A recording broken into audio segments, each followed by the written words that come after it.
In the land of misinformation, I'm the truth seeker. Cut through the lies like a blade, I'm a fact checker. Black communications, the social need to follow. Unmasking fake news, exposing them all tomorrow. I'm on a mission, fighting for the information. No room for deception, it's time for retaliation. Black communications, we set the record straight. Real news, no filters, just the facts we dedicate. Fake news spreading like an epidemic outbreak, but I won't back down, I'll be the one to make them choke. Black communications, now they're relevant until exposing all the lies. Watch them burn in hell. Good day, ladies and gentlemen, Rosa here of Splat Communications. Before we start, may we request dear followers, viewers and subscribers to please don't skip ads. This will help us a lot to continue the work that we do. Thank you.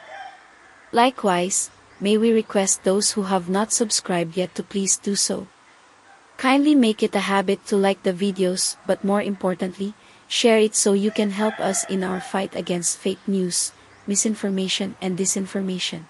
Pinuri naman ni Robredo ang kasalukuyang administrasyon sa mga hakbang nito kaugnay sa issue.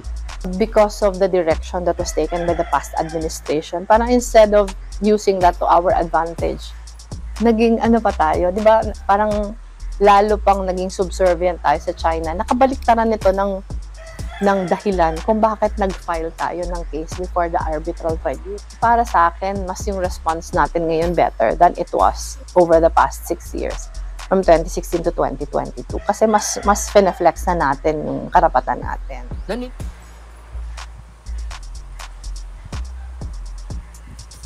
Pinagtibay din ng dating Vice Presidente ang kanyang paninindigan sa usapin sa West Philippine Sea. Anya, mahalagang pagtibayin ng alyansa ng Pilipinas sa mga kaalyado nitong bansa para kontra sa territorial claims ng China. Pinuri naman, nanindigan siyang hindi tatakbo sa pagkasenador pero nanatiling bukas sa pagtakbo sa lokal na halalan kung kinakailangan. Paniniwala ko, mas strength ko yung executive, mas effective ako na on the ground doing community work.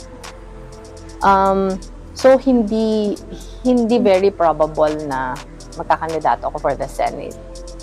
If ever, baka for a local position, pero hindi pa din yan sigurado. Siguro kakandidato lang ako for a local position pag merong pangangailangan. Meaning to say, merong parang extraordinary circumstances sa lokal na kailangan. Bagamat wala na sa gobyerno, tuloy pa rin ang dedikasyon ni Robredo sa serbisyo publiko, kabilang na ang mga proyekto ng Angat Buhay Foundation. Makaraang sinabi rin ni Robredo na hindi kailangan ang titulo o posisyon para makapaglingkod sa bayan. Para sa TFC News, Rowena Papasin, ABS-CBN News, Vancouver. Kanya-kanya!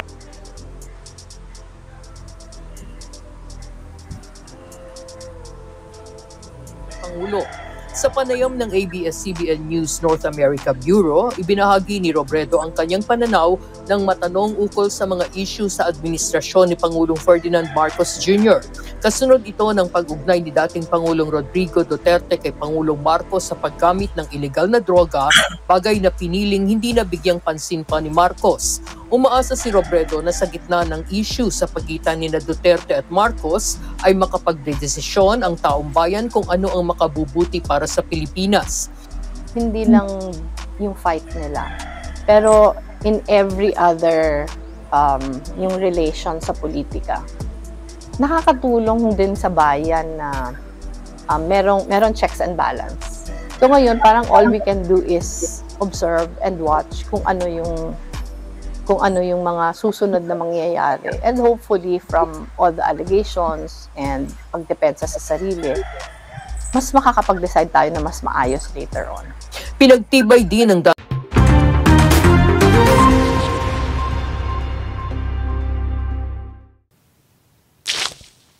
Splat Reaction. Commentary. Isang bagong kabanata sa pamumuno ng Pilipinas, pagyakap sa pagbabago at matibay na paninindigan. Sa isang kamakailang panayam ng The Filipino channel ABS-CBN sa kanyang pagdalo sa isang kaganapan sa Calgary, Canada, nagbigay si dating pangalawang Pangulo Leni Robredo ng makabuluhang komento tungkol sa kasalukuyang administrasyon ni Pangulong Ferdinand Marcos Jr. Ang kanyang mga salita ay nagbigay inspirasyon sa maraming Pilipino na nagpapakita ng isang mas positibong pag-usbong sa politika ng bansa. Si Robredo, nakilala sa kanyang prinsipyadong paninindigan at dedikasyon sa pampublikong serbisyo, ay pinuri ang mga patakaran at aksyon ng administrasyon ni Pangulong Marcos Jr., lalo na kung ikukumpara sa nakaraang administrasyon ni Duterte mula 2016 hanggang 2022. Ang panahong ito ay nabalot ng kontrobersyal na paglapit sa patakarang panlabas, lalo na sa relasyon ng Pilipinas sa China at sa usapin ng West Philippine Sea. Ang konteksto ng kanyang pahayag ay mas kapansin-pansin dahil si Robredo ang pangunahing katunggali ni Pangulong Marcos Jr. sa huling halalan noong 2022. Sa panahon ng kampanya, marami siyang ipinahayag na negatibong komento at akusasyon laban kay Marcos Jr. na nagdulot ng matinding tensyon at dibisyon sa politika ng bansa. Gayunpaman, sa kanyang kamakailang panayam, ipinakita ni Robredo ang isang kahanga-hangang pagbabago ng puso at pananaw. Sa kanyang panayam, pinuri ni Robredo ang mas matibay at prinsipyadong tindig ng kasalukuyang administrasyon. Binanggit niya na si Pangulong Marcos Jr. ay nagpakita ng kahanga-hangang kahandaan na ipaglaban ang mga karapatan ng bansa sa West Philippine Sea. Ang pagbabagong ito ay isang makabuluhang paglayo mula sa dating administrasyon na madalas na inakusahan ng pagiging sunod-sunuran sa China na nagdulot ng pagkakakaroon ng dismaya at kawalan ng kapanatagan sa maraming Pilipino. Nakikita natin ngayon ang isang bagong yugto kung saan ang ating pamumuno ay hindi natatakot na magpakita ng matibay na paninindigan sa ating pambansang soberanya, sabi ni Robredo. Ang kanyang pagkilala sa mga pagsisikap na ito ay nagbigay diin sa lumalaking damdamin ng pambansang pagmamalaki at kumpiyansa. Ito ay isang paanyaya sa lahat ng Pilipino na kilalanin at suportahan ang mga positibong pagbabagong ipinatutupad na naglalayong protektahan ang ating teritorial na integridad at igiit ang ating mga karapatan sa pandaigdigang larangan. Binanggit din ni Robredo ang patuloy na dinamika sa politika sa pagitan ng kampo ni Marcos at ni Duterte. Inikayat niya ang mga Pilipino na manatiling mapagmasid at mulat sa mga pangyayaring ito na nagsasabing alam ng publiko kung ano ang nararapat gawin sa tamang panahon. Ang payong ito ay lalong mahalaga sa panahong ito kung saan ang mga alyansa at tunggalian sa politika ay maaaring makaapekto ng malaki sa direksyon ng bansa. Ang kanyang mensahe ay malinaw, kailangan nating mga Pilipino na manatiling mapagbantay, may kaalaman, at aktibong lumahok sa proseso ng politika. Sa ganitong paraan, masisiguro natin na ang ating mga lider ay may pananagutan at ang interes ng bansa ay laging nasa unahan ng mga desisyon sa patakaran. Ang positibong pananaw ng dating pangalawang Pangulo sa mga aksyon ng kasalukuyang administrasyon ay isang sariwang perspektibo na naghihikayat ng pagkakaisa at aktibong pagkamamamayan. Ipinapaalala nito sa atin na sa kabila ng mga hamon sa nakaraan, mayroon tayong kakayahan na matuto, umunlad at magpatuloy ng may bagong lakas at determinasyon. Sa pagyakap sa mga pagbabagong hatid ng pamumuno ni Pangulong Marcos Jr., hindi lamang tayo sumusuporta sa isang gobyerno, kundi sa isang pananaw para sa isang mas matatag at matapang na Pilipinas. Isang pananaw kung saan tayo ay naninindigan sa pandaigdigang entablado, kumpiyansa sa ating mga karapatan, at hindi natitinag sa ating pangako sa pambansang soberanya. Habang tinatahak natin ang nagbabagong alon ng politika, tanggapin natin ang payo ni Robredo. Maging aktibo tayo, may kaalaman, at handang kumilos para sa ikabubuti ng ating bansa. Sama-sama, maaari nating itaguyod ang isang kinabukasan na nagbibigay pugay sa ating pamana, nagpoprotekta sa ating soberanya, at nagbibigay daan sa isang masagana at nagkakaisang Pilipinas. Malayong-malayo ito sa ikinikilos at ipinapahayag ng kasalukuyang Vice Presidente ng Pilipinas na kung hindi no comment ay batikos pa ang maririnig sa ibang mga ahensya ng pamahalaan. Kakalungkot.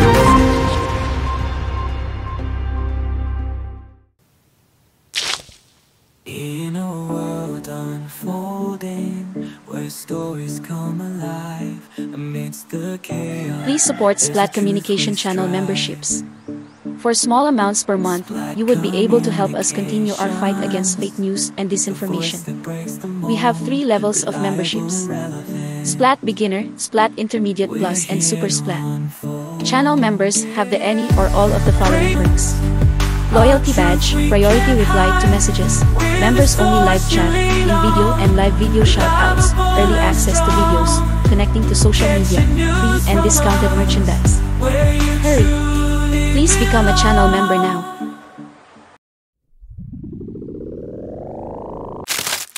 Hello everyone, welcome to Splat Communications, your channel for reliable, relevant, and accurate information regarding sports, surveys, statistics, science, politics, people, lifestyle, arts, travel, and technology.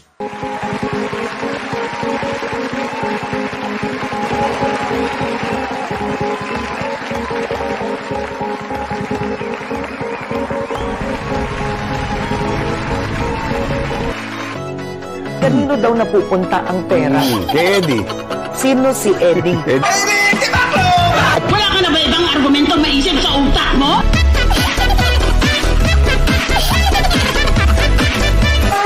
Tumindig kayo! Yung ganito.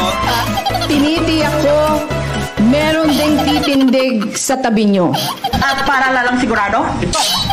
Ano pangalan niyo ulit? Rastaman, yo. Half human, half zombie. What you gonna do? What you gonna do with a big butt, big wing? Shoutouts.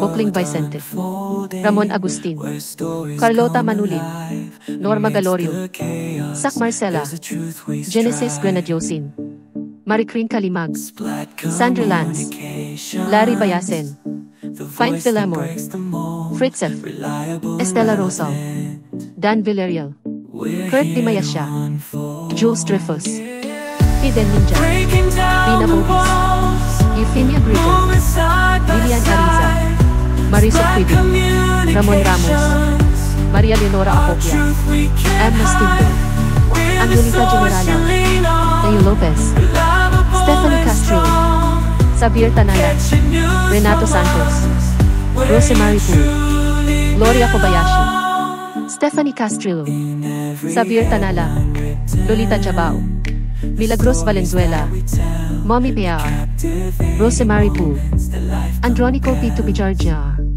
Marit Sumarao, Eleuterio Rizada Jr., Anthony De Los Reyes, Claros Riosa, Marcelina De Guzman, Rick Dadero, Chris Pulon, Bernard Arellano, Grace Germino, Jean Singengan, Don Pilio, Ronald Asido, Loreto Tandok, Ferry Coy, Bull Cap.